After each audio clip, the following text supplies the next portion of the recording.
आप जानते हैं, काशी के मणिकर्णिका घाट पर जब चिता की अग्नि भी क्षण भर को शांत होने लगती है, ठीक उसी समय सुबह 3:40 पर ब्रह्मांड में एक ऐसी घटना घटती है जिसे आज भी विज्ञान पूरी तरह समझ नहीं पाया है। यह वही पल है जब महादेव का डमरू मौन रहकर भी गूंज उठता है। नमस्कार। आज हम न तो मोटिवेशन की बातें करेंगे, न तो जिंदगी बदलने वाली कहानियों की। आज बात होगी उस रहस्यमयी ग्रंथ की जो काशी के एक प्राचीन मंदिर की दीवारों में सदियों तक छिपा रहा। एक ऐसा ग्रंथ जिसमें दर्ज हैं 21 ब्रह्म मुहूर्त के रहस्य और एक लॉस्ट फार्मूला, जिसे समझ लेने के बाद किस्मत बदलने में न 3 साल लगते हैं, न 3 महीने, बल्कि घड़ी देखकर सिर्फ 3 मिनट। जी हां, केवल 3 मिनट। आपने हजारों वीडियो देखे होंगे, सुबह जल्दी उठो, सफल लोग 4 बजे जागते हैं, लेकिन कोई यह नहीं बताता कि उठने के बाद उन पहले 3 मिनटों में अपने भीतर की शिव शक्ति को कैसे जागृत किया जाए। अगर आप 4 बजे उठकर भी वही चिंता, वही तनाव और सबसे पहले मोबाइल स्क्रीन देख रहे हैं, तो समझ लीजिए आपने ब्रह्म मुहूर्त नहीं चुना, सिर्फ एक समय देखा है। आज मैं आपको उसी प्राचीन ग्रंथ का सार देने जा रहा हूं जिसे नागा साधु कालभेदन कहते हैं, यानी समय को चीरकर अपनी वास्तविकता स्वयं रचना। हमारे शास्त्र कहते हैं यथे पिंडे तथा ब्रह्मांडे, जो आपके भीतर है वही ब्रह्मांड में है। लेकिन समस्या यह है कि आज हमारा शरीर उस ब्रह्मांडीय ऊर्जा से कट चुका है। हम एक ऐसे रेडियो बन गए हैं जिसमें एंटीना तो है पर सिग्नल नहीं। काशी का यह गुप्त सूत्र कहता है 24 घंटों में सिर्फ 48 मिनट। जी हां, जिसे हम ब्रह्म मुहूर्त कहते हैं। यही वह समय है जब ओजोन लेयर और ब्रह्मांडीय किरणें यानी कॉस्मिक रेज एक विशेष कोण पर होती हैं और तभी भीतर सोई हुई शक्ति जागने को तैयार होती है। उस समय हवा में सिर्फ ऑक्सीजन नहीं बहती, बल्कि प्राण प्रवाहित होता है। और अगर आने वाले 21 दिनों तक जो विधि मैं आपको बताने वाला हूं, उसके अनुसार आपने उस प्राण को उन गुप्त 3 मिनटों में अपने भीतर उतार लिया, तो यकीन मानिए आपके शब्द साधारण नहीं रहेंगे। वे पत्थर की लकीर बन जाएंगे। जो आप सोचेंगे वही धीरे धीरे यथार्थ का रूप लेने लगेगा। लेकिन इस रहस्य की गहराई में जाने से पहले हमें शिव तत्व को समझना होगा। शिव कोई सीमित देवता नहीं है। शिव एक अवस्था है, एक प्रवाह, एक मौन बहाव। जब आप गहरी नींद में होते हैं तब आप अनजाने में उसी शिव तत्व के सबसे निकट होते हैं, और जैसे ही अलार्म की आवाज आपको झटके से खींच लाती है, वह सूक्ष्म कनेक्शन टूट जाता है। काशी का वह गुप्त ग्रंथ कहता है ब्रह्म मुहूर्त में जागना उठना नहीं है, वह अवतरण है। ठीक वैसे ही जैसे गंगा शिव की जटाओं से धरती पर उतरती है, आपकी चेतना को भी नींद के लोक से जागृति के लोक में उतरना होता है, और यहीं पर वे 3 मिनट निर्णायक बन जाते हैं। इस 21 दिन की यात्रा में हर दिन एक नया रहस्य खुलेगा, लेकिन इसकी नींव, इसका आधार उस पहले चरण में है जिसे ग्रंथ शून्य स्थिति कहता है। ध्यान दीजिए, क्योंकि अब जो आप सुनने वाले हैं वह आपके जीवन की दिशा बदल सकता है। अधिकतर लोग मानते हैं कि ब्रह्म मुहूर्त में उठकर पढ़ाई या काम करना चाहिए। ग्रंथ इसे सबसे बड़ी भूल कहता है। ब्रह्म मुहूर्त इनपुट का समय नहीं, ट्यूनिंग का समय है। एक बेसुरा गिटार चाहे कितनी भी कुशल उंगलियों से बजाया जाए, मधुर नहीं हो सकता। उसी तरह अगर आपका मन और शरीर ट्यून नहीं है तो आपकी मेहनत भी मौन रह जाती है। तो फिर वह 3 मिनट का सूत्र क्या है, और 21 का अंक ही क्यों? हमारे शरीर में 7 चक्र हैं और हर चक्र के 3 तल।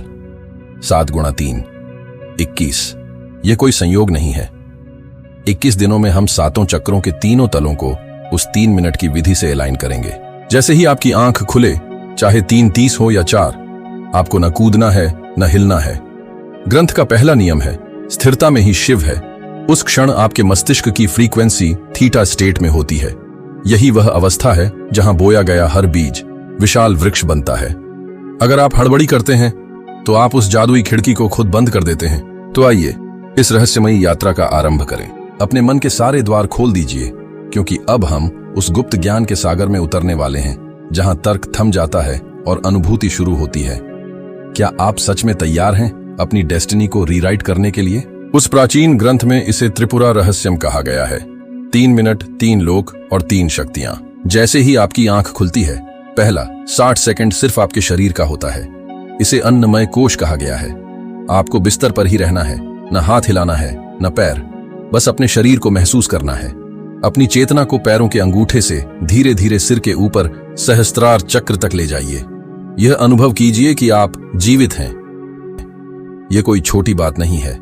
काशी में हर दिन हजारों चिताएं जलती हैं, लेकिन आज महादेव ने आपकी चिता नहीं, आपकी चेतना जगाई है। इस पहले मिनट में सिर्फ एक भाव रखिए, आभार।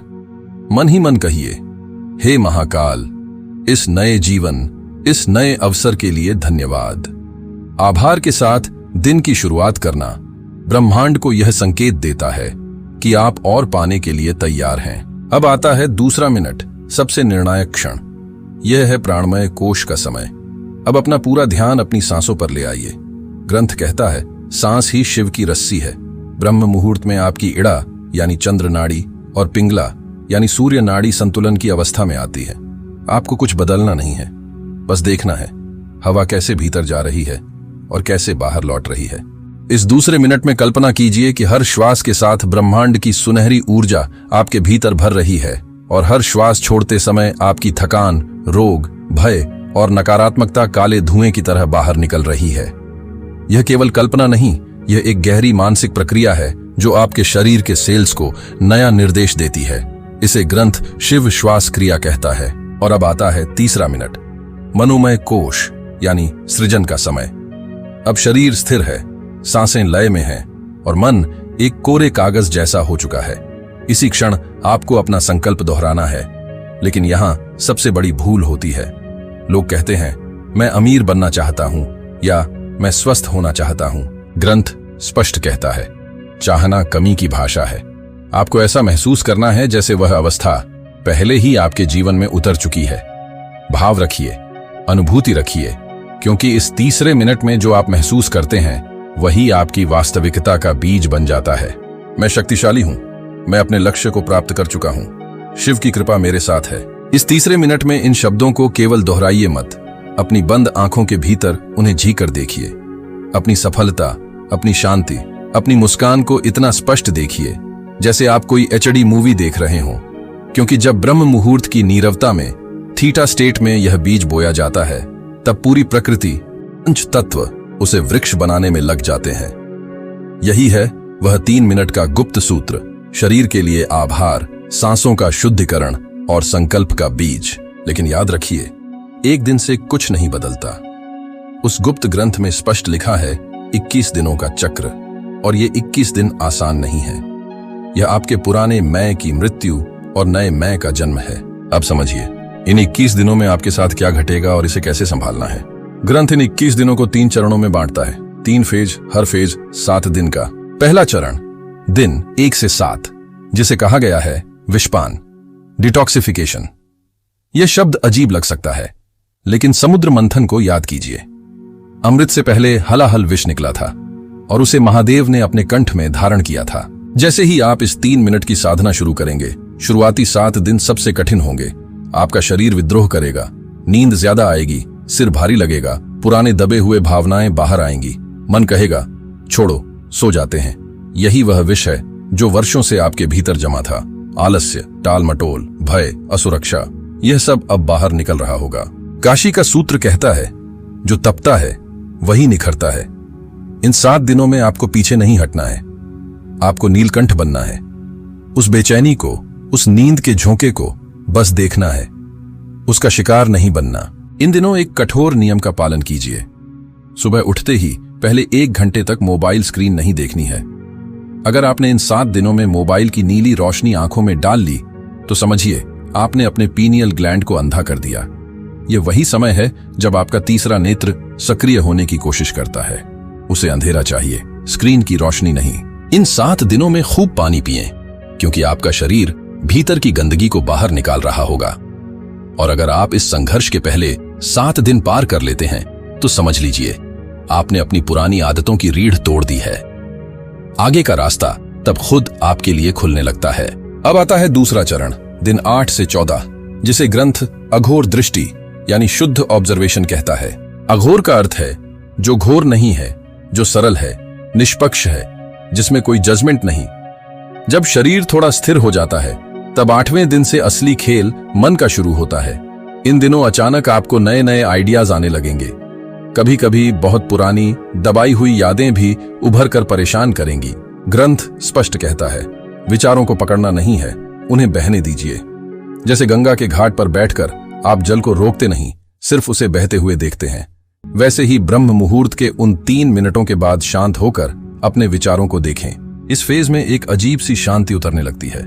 कभी कभी आपको ऐसा महसूस होगा जैसे आप शरीर नहीं हैं, बल्कि शरीर को देख रहे हैं।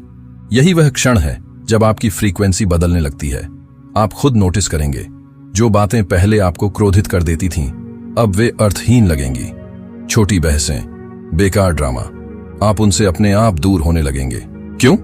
क्योंकि अब आपकी ऊर्जा मूलाधार चक्र से ऊपर उठकर हृदय चक्र की ओर बढ़ रही होती है। इन दिनों एक साधना अवश्य जोड़िए। उन 3 मिनटों के बाद 5 मिनट तक ओम नमः शिवाय का मानसिक जाप करें। बोलना नहीं है, सिर्फ मन में। यह मंत्र केवल शब्द नहीं, एक वाइब्रेशन है।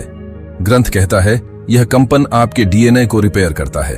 और आज विज्ञान भी मानने लगा है कि साउंड फ्रीक्वेंसी मैटर को बदल सकती है। आता है तीसरा चरण, दिन 15 से 21, जिसे कहा गया है शिव सायुज्य, यानी पूर्ण अलाइनमेंट। यही वह चरण है जिसका हर साधक इंतजार करता है। 15वें दिन के बाद आपको अलार्म की जरूरत नहीं पड़ेगी। ठीक 3:40 पर आपकी आंख अपने आप खुलेगी, एकदम तरोताजा, जैसे भीतर किसी ने प्रकाश जला दिया हो। इस समय आप देखेंगे कि आपकी सोच और वास्तविकता के बीच का समय बहुत कम हो गया है। जो आप सोचते हैं वह तेजी से आकार लेने लगता है। आधुनिक भाषा में इसे लॉ ऑफ अट्रैक्शन कहते हैं, लेकिन काशी के ग्रंथ इसे संकल्प सिद्ध कहते हैं। आप किसी को याद करेंगे, उसका फोन आ जाएगा। किसी काम के बारे में सोचेंगे, उसके रास्ते अपने आप खुलने लगेंगे। यह चमत्कार नहीं है, यह इसलिए हो रहा है क्योंकि अब आपका एंटीना ब्रह्मांड के सिग्नल के साथ पूरी तरह ट्यून हो चुका है। इन अंतिम 7 दिनों में अपनी 3 मिनट की विजुअलाइजेशन को और गहरा कर दीजिए, क्योंकि अब आपका सबकॉन्शियस माइंड पूरी तरह खुल चुका है। अब आप इसमें जो भी डालेंगे वही आपकी किस्मत की लिपि बन जाएगा। लेकिन दोस्तों, यह यात्रा 21वें दिन पर समाप्त नहीं होती। ग्रंथ के अंत में एक स्पष्ट चेतावनी लिखी है, शक्ति उसी के पास टिकती है जो उसका सम्मान करता है। अगर 21 दिनों के बाद आप फिर से अपनी पुरानी आदतों में लौट गए, देर तक सोना, मोबाइल में समय गंवाना, चेतना को दोबारा सुस्त कर देना, तो जो ऊर्जा आपने अर्जित की है वह धीरे धीरे रिसने लगेगी। इसे ग्रंथ ऊर्जा लीकेज कहता है। इसलिए इन 3 मिनटों को कोई प्रयोग नहीं, बल्कि अपनी लाइफस्टाइल बना लीजिए। सोचिए, दिन के 1440 मिनटों में से क्या आप अपने भाग्य के लिए सिर्फ 3 मिनट नहीं निकाल सकते? काशी का वह प्राचीन मंदिर आज भी वहीं खड़ा है, गंगा आज भी उसी प्रवाह में बह रही है, और ब्रह्म मुहूर्त वह हर सुबह आज भी आपके द्वार पर दस्तक देता है। अंतर बस इतना है, कल तक आप सो रहे थे, अब आप जाग चुके हैं। शिव कहते हैं, अहम ब्रह्मास्मि, मैं ही ब्रह्मांड हूँ। आप किसी और की कठपुतली नहीं है, आप स्वयं रचयिता हैं। कल सुबह 3:40 की घड़ी आपका इंतजार कर रही है। बिस्तर छोड़िए, आलस्य छोड़िए, और अपने मस्तक पर उस विजय तिलक को महसूस कीजिए जो महाकाल स्वयं आपको लगाने आ रहे हैं। याद रखिए, सिर्फ 3 मिनट। पहला, शरीर को महसूस करना, आभार में रहना। दूसरा, सांसों को देखना, भीतर की अशुद्धि को बाहर करना। तीसरा, संकल्प लेना, अपनी नई सृष्टि रचना। तो कौन कौन कल सुबह से इस कालभेदन की यात्रा पर मेरे साथ चल रहा है? कमेंट में हर हर महादेव लिखकर अपनी हाजिरी जरूर लगाइए, क्योंकि जब हम साथ में संकल्प लेते हैं तो ऊर्जा कई गुना बढ़ जाती है। इस वीडियो को उस इंसान तक जरूर पहुंचाइए जो अपने किसी अधूरे सपने या गहरी इच्छा को साकार करना चाहता है। ओम नमः शिवाय।